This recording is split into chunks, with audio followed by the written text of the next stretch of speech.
we got Pastor Dwayne here, who's in charge of all this construction. Yeah, and we've done, there's 2 houses, the next 2 houses we worked on as well.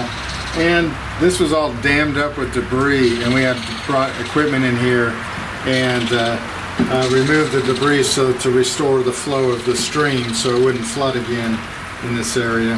There has had to be a lot of stream cleanup for people to get back in their houses. The problem was, and we talked about this in some other videos that we've done up here, is the streams spread out really, really wide. They were still running under houses even after the flood because they moved their banks. Yeah, so they had to fill up with rock. Yeah. And then overflow the banks. So they had to kind of be reshaped. So right now, we're trying to survive winter, obviously. Yeah. And it's tonight, like, I got to head out of here before it gets too late because tonight the drizzle's going to turn to ice and then snow. And then we're going to have, like, near zero temperatures, which that's Fahrenheit, not Celsius, for those of you who are watching in Canada. It's going to get really, really cold for a week or so. So that'll put kind of a serious crimp in work for the next week. But there's a lot of things that are needed now at this phase. Of course, still construction materials. Yeah. But people are getting back in their homes now. And even the people who had flood insurance did not get hardly anything. Right. And people who are getting some assistance from FEMA and stuff, they're not getting enough to do anything. I mean, it just is a drop in the bucket. It wouldn't even cover the content of their homes, let alone the repairs. Yeah. So as we get people back in, we're finding out, my sermon this weekend is about counting the cost. Well, the cost is greater than what we counted at the beginning of this because we've got to do heat pumps and furniture, beds, which we're talking about. Even just a mattress costs $1,000 today. Appliances, refrigerators, stoves, ovens, all of that we need to be working on bringing all that in, because a home isn't a home until you can live in it with all the necessities. Yeah, you have to have a stove, you have to have a refrigerator, you have to have a bed to sleep in and chairs to sit on. That's just basic stuff. And they lost everything. It's all gone. So just the idea of being replacing everything all at once like this is, like the house we just left had lawn furniture in their front room to sit on right now. And they found that on the back porch and washed the mud off. Yeah. So there's everything has to be replaced. And maybe if your church is looking for something to do, you could sponsor, especially small churches or even Bible study groups or missionary groups. You could sponsor a family to get back in their home with furniture and appliances or furniture or, but that might be something you might want to consider doing, and you can contact Dwayne. Yes. And he will give you a family you can adopt their move-in. That's right. We can send you a picture of their home, and you can see what they're moving back into, and then what all they need, because have a personal connection to the people that are needing all this help. So. Mm-hmm. And the Hillbilly Kitchen family, I mean, they're a family. They have developed connections with several of the families in the county. We're helping out Stella up Cracker Neck, and we've been to visit her several times. Her little girl, we're not giving her name, obviously, because it's internet, but she smacked me with a banana when they were staying in the Red Cross shelter by the church, so we've been calling her the banana baby. I mean, got me right in the face with it. She's adorable. And, of course, Lisa, who we have not met yet, but we're going to go meet her today. And Kim and her grandkids, we've been kind of following them through this. And we also have Richard and Earl that we've been working with, and then another couple that I also have not met, and we don't really have a lot of information about them. Lisa and Jackie, they were in a mobile home that was kind of fallen down the mountain after the storm. So they're in a camper now at his son's house, I think. Okay. So we have connections here too, and it is to watch these families recover. That's a good thing. So if your group wants to watch a family recover, get in touch with Dwayne, and he'll put you in touch with them. Right. And one of the things the volunteers have been saying here, there's no red tape, there's no requirements. If you have a willing heart and you want to help and you want to show God's love to these folks, you come do it, and they'll put you to work. That's right.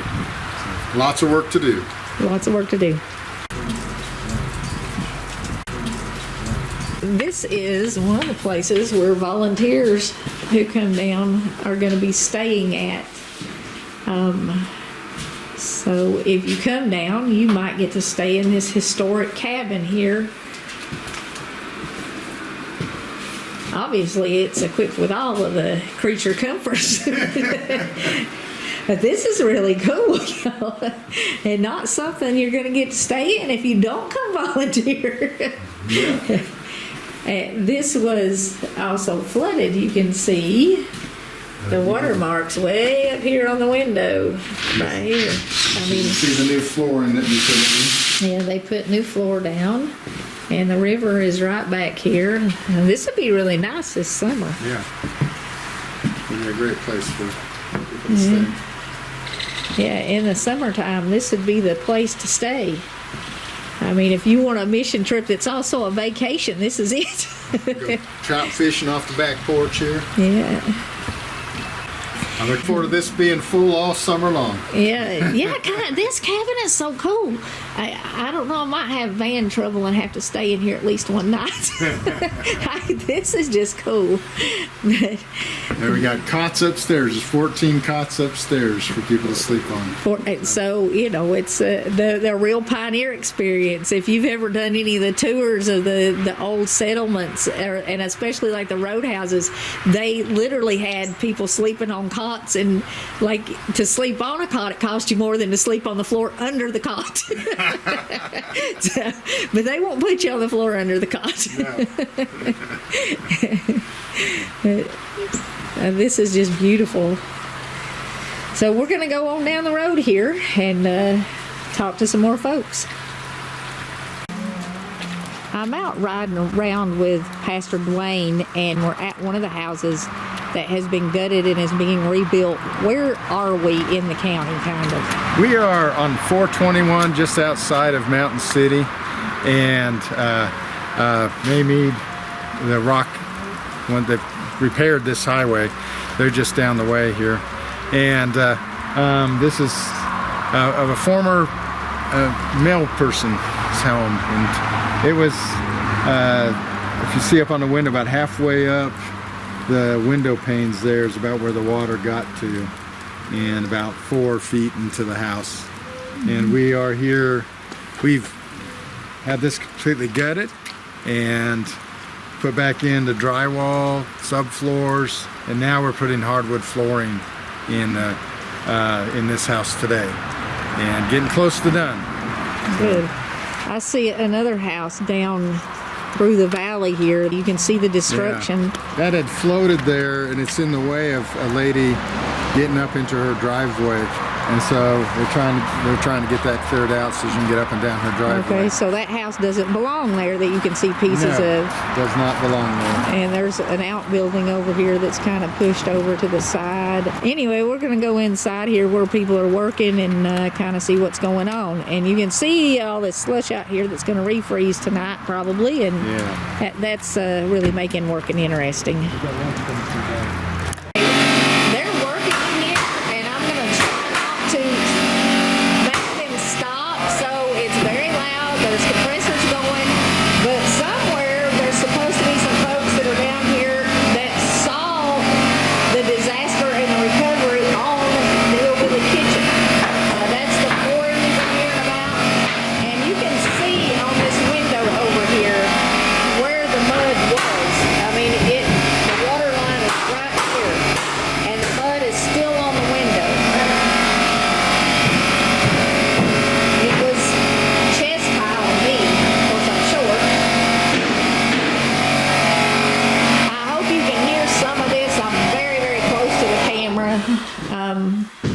But all through the house, you know, it had to be gutted. Pretty much everything that was in the house was gone. Obviously, it had to be taken out because it was wet and rotting and moldy, which is the case with so many of these houses. But they are, you heard, hoping they'll be back in a couple of months. And it's because people are volunteering, and volunteers are going to be needed here for at least the next year. We're going to share all the information for that, and Pastor Dwayne that's riding around with me today, he is in charge of that recovery and scheduling volunteers, so we'll make sure you have a way to get a hold of him. Tell us what you're doing. All right, my name's Kevin Shepard from Xenia, Ohio. We got a team of 8 here today, and putting in some wood floors for Janet and Danny Ray, and working with Dwayne out of First Christian Church. This is our second trip. We came down in November with a team of 10 and did some with heavy equipment and put in a culvert and trees.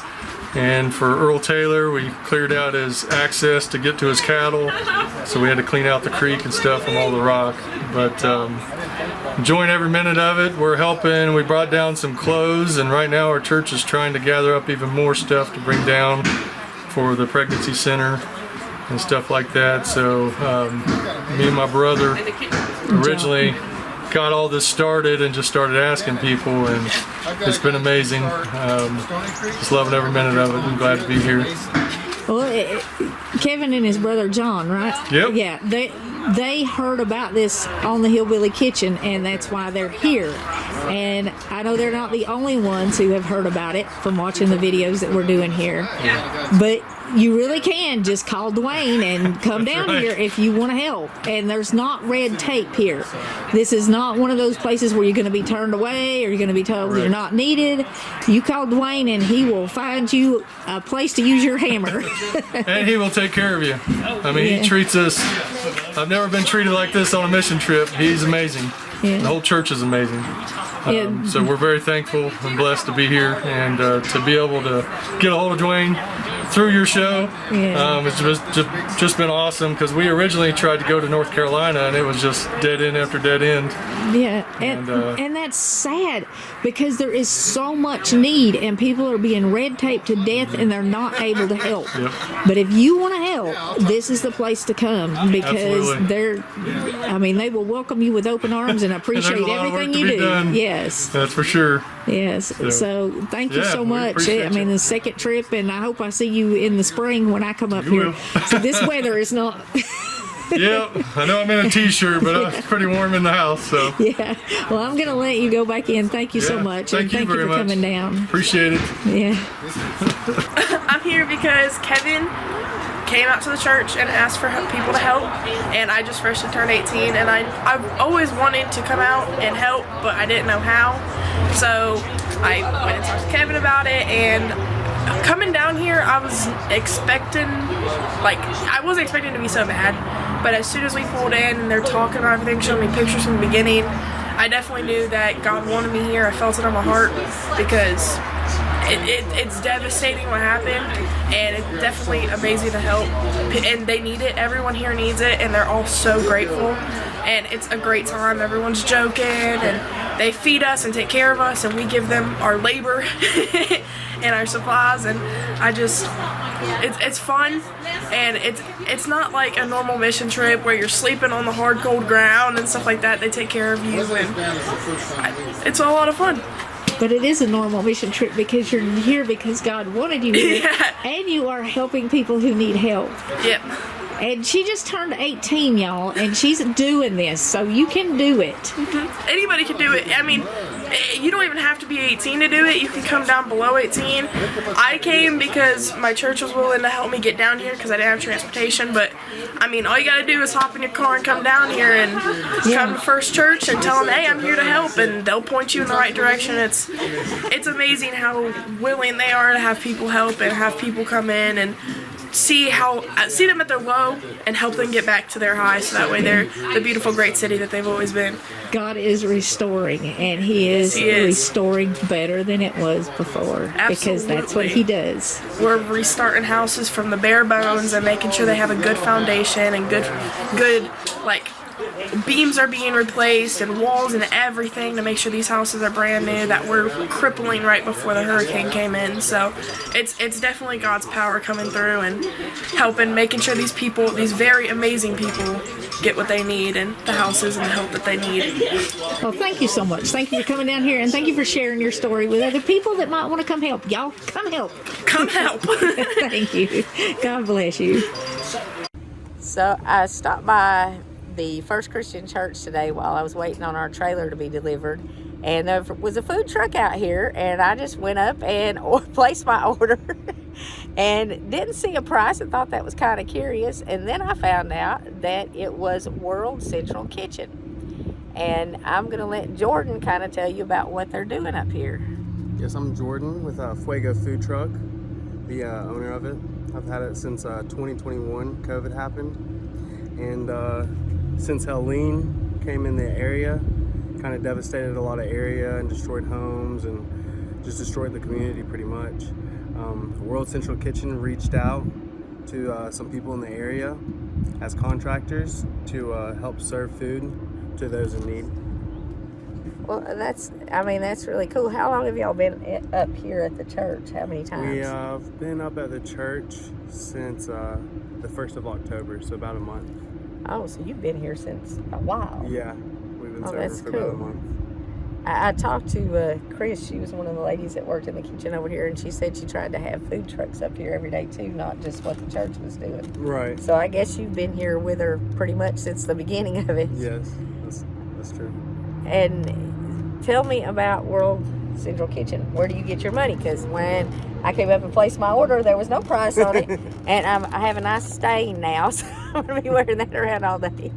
But it was very good. I mean, like, it was ground beef and it had vegetables in it and rice. It wasn't just, some rice and something that looked like a vegetable. It was rice and meat and vegetables, and it was really good. Yeah, we try to have whole foods and just nourishing things for the community to have. So are you completely donation funded? No. We are funded through World Central Kitchen, so we take on the first cost and we send the invoice to World Central Kitchen and they pay us back. Okay, so they are funded completely by donations? Yes, World Central Kitchen is.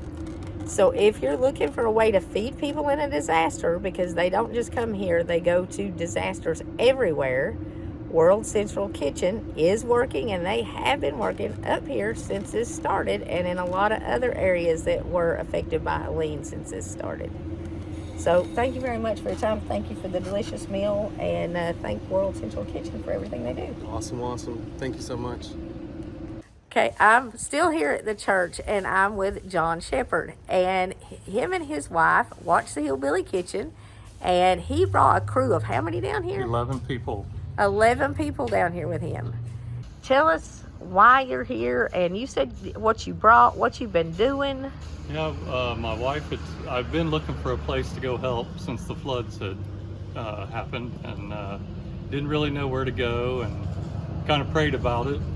And 2 days later, my wife was watching the Hillbilly Kitchen, and Pastor Dwayne, I guess Becky had been in contact with him, and she shared his name and number. So we got in contact with him, and now we're here. And we brought 2 skid steers and an excavator, and we're down here putting culverts in, moving trees, cutting trees up, moving debris. So yeah, I'm just so glad we can come and help in any way. We have some of our people helping on the homes, the demolition on tearing out the insides of the homes so they can be fixed again. So yeah, I mean, it's just a great thing. Is this your vacation here? Well, it's not my vacation. I just took off. Well, that's great. And you said you're coming back again because you're an electrician. Yeah, we are going to come back again. My brother's an HVAC guy. I'm an electrician by trade, and plus me and my brother are very handy at building and stuff too, so we're going to help in any way we can. We're going to come back as much as we can and help in any way we can. Well, thank you so much. I know the people around here really appreciate it, and definitely the equipment's needed. I mean, there were so many roads and driveways that were gone. The amount of rocks everywhere is unbelievable. It's just unreal. I wish I had a truckload of them in my yard. I need to just load my pickup up. Somebody would probably really appreciate it if I picked up a pickup load of rocks out of their yard. But it's crazy. It moved the whole rivers, and I've never seen anything like it anywhere. Yeah, it just changed whole landscapes. Mm-hmm. Where we were at this morning, I mean, it literally took a creek that was 5 foot wide, and now it's 16 foot wide. Yeah, it's crazy. And you're from Ohio, so this terrain is different for you. Right. I've been to Ohio. It's beautiful here, isn't it? Yes. And very. even there's a lot of people that were worried about the damage from Helene kind of messing up the mountains. It left scars, but the mountains are still the mountains, and they are definitely still worth coming to see for sure. Yes. And everybody we've ran into here and dealt with are super friendly. They go out of their way to help you in any way they can. Yeah. So, and you're just one of the people that saw it on the channel and called Pastor Dwayne and came down here to work. And are you staying here at the church? Yes, we are. And they're taking care of you? Yes. He's tall. You got a bed long enough to sleep on? Breakfast, dinner, air mattresses, and we've got shower. So yes, they are taking care of us. Oh, good. I'm really glad, and I really appreciate you coming down here. And see, he did it. You can do it. And they're like Pastor Dwayne said, they're going to need help for a year. It's going to take a lot of labor to redo those 40 houses. And there's, if they get the funds and the help, there's 150, he said, I think. 100 total. Yeah, 100 badly damaged ones, yeah. So there's 60 that haven't been taken care of yet at all, that aren't even on the list. So they need a lot of volunteers and a lot of help. Donations, and you can designate it when you send it, and they will put it toward this. So thank you for your time, thank you for your help, and thank you for coming down here, and thank you for sharing this so that maybe other folks will do it too. No problem at all. Thank you. Okay. We want to say hi to John's wife, Melissa, and while we're on here and we've got this going, John said that he is willing to take donated materials in his home, in his area. Anybody near Xenia, Ohio that wants to donate building materials, he has an enclosed trailer, and he will pick those up and store those until he comes down again and bring them down with him. So if you're in Xenia or in that area and you want to donate countertops, cabinets, plywood, whatever that they need down here, wire. I'm sure wire. Yep, and they can contact Dwayne if they need to figure out maybe what he really needs. And then contact me, and we'll set up a time to meet. And I can gather everything up, keep it in my trailer, and then haul it down here. Yeah. So even if you're not in this area and you want to donate materials, you can get in touch with him if you're in Ohio around him. Now, don't call him if you're on the other side of Ohio, because he'd have a hard time getting that unless he picks it up on his way through or something. But thank you again. Yep. We really appreciate your help. And hi, Melissa. I wish you were here. You come down next time and call me.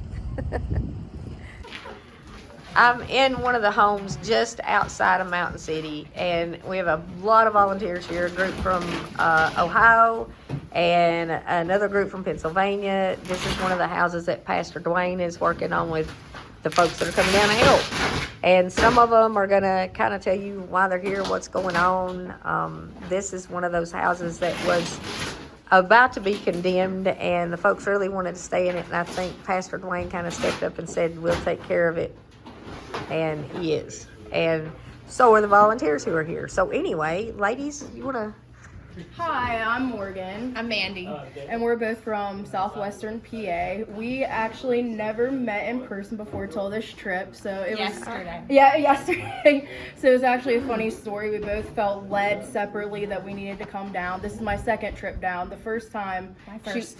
Your first. She wasn't able to come down on the first trip with me, but once she saw my post about coming down this weekend, she messaged me and was like, hey, I want to go, and I'm like, let's do it. So we we both knew that God had a plan, even though we never met each other and knew each other before. And as soon as we got in the car together and started driving, we knew for sure that God had it planned. Confirmation. Yep, that God had this all planned out, and this is where we're supposed to be at this time. So y'all never met before, and then We you did rode not down here meet together. officially face to face until Yep, yesterday. until we got in the We car to drive here. messaged on Facebook a little bit to arrange it, and Yep. met up yesterday for the first time. Drove down here. That was our first real conversation Yep. with each other. Yeah. Got to know each other. Yep. Spent the night last night at the church. And Yeah, here so we you're are staying working, at but the we church, both knew yeah. that this is where we needed to be. This is where God intended for us to be. Yep. And that is the power of social media. It I is. mean, these It ladies is. started talking on Facebook. They saw the post on Facebook. Not my post, somebody else's post. Yep. So y'all got to get connected with Hillbilly Kitchen.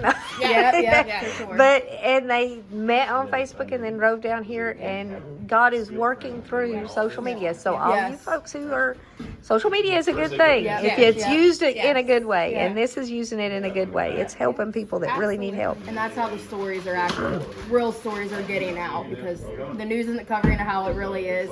It's people like us and you that are sharing and showing what's actually going on here to connect everyone else to what's happening. And it's one thing to see a clip on social media. When you get here and you put a face to a story, it means so much more. When you see the mud inside the house, when you see everything in the house gone. Yeah. I mean, that's, yeah. Absolutely. Absolutely. It's a definite need. And you do not have to have a skill. No. You, No. If you have 2 hands and 2 feet, I mean, Yeah. you could be God put will to work. use you, Trust me. yeah. Yeah, you don't have to be an electrician or a drywaller or No. anything. No. If you can, You have to have a willing heart. Yep. yeah. And you're good. Amen. Yeah. Well, thank you, ladies, so much, and it was so nice to meet you. I'm so glad I came by and I got to see It you. was awesome meeting you too. Yeah. All right. We're look at these guys over here working. And a lot of these are skilled tradesmen, but what they're doing now, because that what's needed now is just ripping up this floor. And this, even the subfloor has to come up in here. And the thing about mobile homes that these folks have discovered is everything is glued in. So it isn't just popped off, it has to be peeled off. I'm gonna see if I can get a couple of these guys to talk to us too. Some of our Ohio guys. Maybe Russ over there. Russ with a headlamp. These ladies said you like to talk. Well, would you talk to us and tell us where are you from? I'm from Dayton, Ohio. Dayton, Ohio. Are you with these guys that? Yeah, there's like 10 of us that came down. Yeah. Oh, that's so cool. And it's very nice to meet you. Thank you so much for coming. Yeah. And why did you come here? I mean, what made you decide to do this? It's very simple. It's They'll just, put the ceiling after loving your neighbors. And sometimes to love your neighbor, you got to shovel mud. Yeah, it takes action a lot of times. It does. It's a faith without action is dead. Yeah. And this is faith with action. Have you ever wondered what faith with action looks like? Right here it is. It's ripping up muddy floors, pulling out drywall, cleaning out what looks like maybe 4 feet was it? Well, 3 feet was in here maybe. I don't know. You don't know. You didn't get here when it started. It looks like about 3 feet is where the, yeah. Anybody else? taught me how to make a biscuit. Oh, That's the one that taught me how to make a biscuit. taught him how to make a biscuit. Biscuit and gravy, I watch her all the time. Thank you. What's your name? Mark Charles. Mark. Very nice to meet you. Oh, it is. Yeah. Okay. Yeah, I appreciate all this help. I'll tell you, I was up again it for a while. I thought, oh man, I'll never get all this done. No. Well, I mean, I see the air handler over there behind you, and oh my goodness. So. It's awesome. I told him, just hang in there. Yeah. He's working.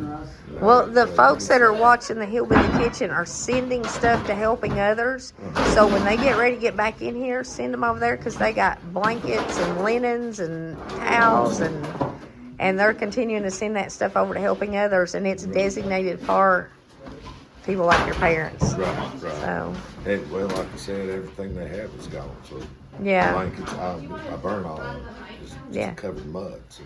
Yeah, you can smell the dirt and the mold Oh, mixed, yeah. So And it's under everything. the floor, so once we get the floor out, we really got a job to do. Yeah. We'll get it. Yeah. We'll get it. Yeah. Hang on to our faith. That's all we can do. Yeah. Faith Oh, and yeah. hope. Oh, yeah. And everybody said seeing these folks coming down here from Ohio and Pennsylvania and all the trucks coming in with stuff, that's giving them hope again. Yeah, absolutely. And people need to know that, like I've had people that send as little as $5 and they're like, oh, but it's not, but it is. Because every dollar has hope with it too. Yeah. Every dollar has hope too. Exactly. Well, thank you. I appreciate you talking to me. Appreciate you watching. Glad you learned to make them biscuits. I watch all kinds of stuff you cook, and it looks good. I like to try that. Oh, thank you. It was nice to meet you. Nice to meet you. You want to? Yeah, I'm Jim from Ohio, and had a friend. I guess. Yeah, I you had talked a to him. Facebook. Yeah. I think his wife or somebody Yeah. mentioned it. He called me up. He's an hour away from me, but we worked together. We became friends. He said, "Hey, you want to go on a mission?" I said, "Yeah." And you know, you feel the calling to help. Yeah, that's. So I'm here. I really appreciate it. Well, We had a short notice. We kind of packed up as much as we thought we needed and came on down to see everybody that we could help if we could. well, that's great, and I appreciate y'all coming down, and I know these people here appreciate it. Yeah. I know they do. I So can tell. thank you. I know, and you meet them, and you know. Yeah. I'm Jason Eldrith from Bethel Baptist Church in Vittles, North Carolina, and we're here trying to help Stella out. He's been putting the insulation under her house here that you can see, and y'all are all watching this, and it's sleeting, so we're gonna get out of here, but he's gonna be back over here helping some more, and we're gonna keep coming back. But anyway, I kind of wanted y'all to see what it looked like now, because we are trying to keep everybody updated, but it's still unbelievable. And there's like a culvert over here, and that was somebody's driveway. That was their access from the main road to their house, and who knows where it came from. That was her truck that was in her garage, kind of there, or it wasn't parked in her garage, it floated into her garage. But the creek still needs some work. It's still in her yard. This is prone to flood here, and they're going to work on that. I mean, the thing that people don't get is that all this debris that's in the rocks, that was somebody's house, or a piece of somebody's house. Yeah. And the grading guy, he said he walked over in here, and he said at one point you could barely see the house because the rocks are so tall. That's pushed in here. Yeah, it's. And what's amazing is seeing these rocks like this size. Yeah, and where did all this rock come from? Up the mountain. And it's all here. It's crazy. Anyway, we're gonna get out of here and get out of the snow.